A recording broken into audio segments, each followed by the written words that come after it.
मैं किसी व्यक्ति पर आक्षेप की बजाय आपके विषय पर रहूंगा। जी सर। नाम बताता है UCC, uniform civil code. Uniformity होनी चाहिए किसी भी चीज में, किसी भी समाज में, किसी भी कक्षा में, किसी भी वर्ग में, किसी भी क्षेत्र में यूनिफॉर्मिटी क्यों नहीं होनी चाहिए? अगर केंद्र सरकार का हलफनामा पढ़िए आप, इन्फॉर्मिटी है डिफरेंस बता रहे इन्फॉर्मिटी को किसी भी तरह से टॉलरेट नहीं किया जाएगा, चाहे वो अश्विनी उपाध्याय जी की पीआईएल के माध्यम से हो या सरकार के माध्यम से हो या जनता के माध्यम से। इनको चुप करा लीजिए, इनको चुप करा दीजिए, जरा 2 मिनट शांति से सुन लीजिए, फिर बात करेंगे। तो यूनिफॉर्मिटी का माध्यम कुछ भी हो सकता है, अश्विनी जी का पीआईएल भी हो सकता है, सरकार के माध्यम से होता है, जनता के अंदर से भी आवाज आ सकती है और संसार के सबसे बड़े संगठन के जनरल सेक्रेटरी के और प्रेसिडेंट के माध्यम से भी आवाज आ सकती है और आपके चैनल के थ्रू हम सबके माध्यम से उसके लोगों तक, करोड़ों तक पहुंचने का माध्यम हो सकता है।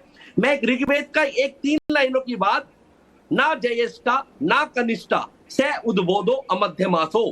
कोई भी व्यक्ति ज्येष्ठ बड़ा नहीं है, कोई भी कनिष्ठ नहीं है छोटा, और एक मजे की बात कि कोई भी व्यक्ति मध्य में भी नहीं है, ना बड़ा ना छोटा ना मध्य। जब तक आप यूनिफॉर्मिटी नहीं लेकर आएंगे तब तक ये चीजें ऐसी उलझी रहेंगी। और एक बात के बाद और मैं नैना खत्म करूंगा कि यूनिफॉर्मिटी रखनी है तो सिविल में ही क्यों, यूनिफॉर्म सिविल कोड यूनिफॉर्म रखना है सिविलिटी में, तो सिविल में तो आप यूनिफॉर्म कर रहे हैं, अरे क्रिमिनल में भी तो यूनिफॉर्मिटी रखिए।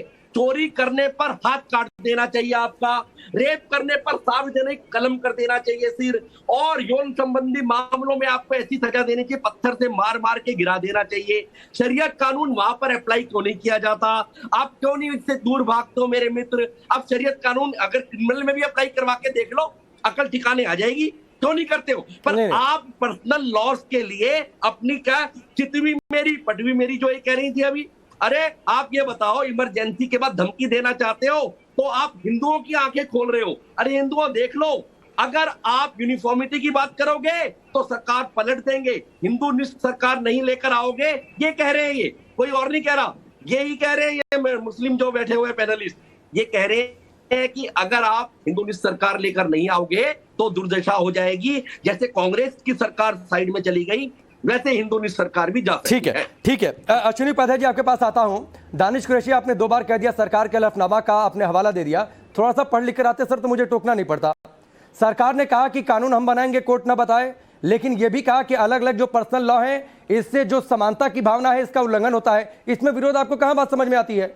आप दरअसल चाहते ये हैं कि पॉपुलेशन कंट्रोल दूसरे लोग देखें, एक वर्ग नहीं देखेगा, उनके लिए सारी छूट होनी चाहिए, आप पर कोई नियम कानून नहीं चलना चाहिए। दिक्कत क्या है कि आप एक तरफ का ही पढ़ते हैं, अगर पढ़ के भी नहीं, दिक्कत क्या आपकी है कि आपने देख लिया कि सरकार ने विरोध कर दिया। सरकार ने सिर्फ हलफनामे में कहा है कि कानून बनाना सरकार का काम है, कार्यपालिका का काम है, कोर्ट इसमें हस्तक्षेप ना करे।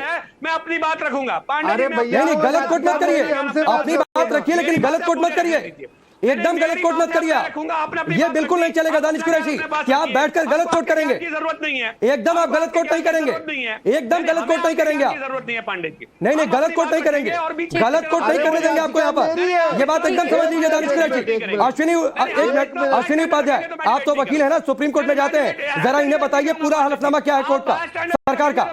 सुन लीजिए हलफनामा सुन लीजिए। अरे मैं आप इस तरह से आप अरे सुनिए, ठीक है दानिश जी, ठीक है दानिश जी, अपनी बात तो सुनिए। दानिश कुरैशी चले गए, दानिश कुरैशी के पास क्या जवाब नहीं है सवालों का?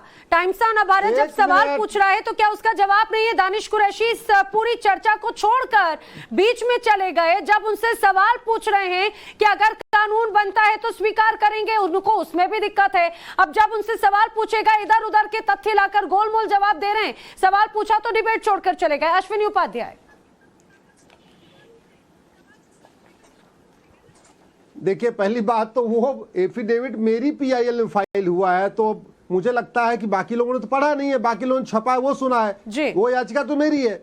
देखिए, ये जनसंख्या नियंत्रण की याचिका है, ये सबका तलाक लेने का तरीका एक हो, सबका तलाक लेने का ग्राउंड एक हो, और तलाक का तरीका मतलब सबका कोर्ट के जरिए हो, ये अलग याचिका है।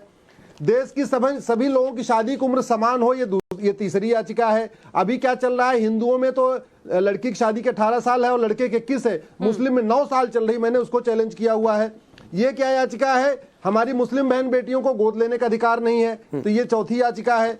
इसमें हमने कहा है कि सभी देश की सभी बहन बेटियों को विरासत का अधिकार, वसीयत का अधिकार, प्रॉपर्टी का अधिकार समान मिलना चाहिए। और ये 6वीं याचिका है जिसमें मैंने कहा है कि देश की सभी बहन बेटियों को गुजारा भत्ता मिलना चाहिए। अभी बेचारे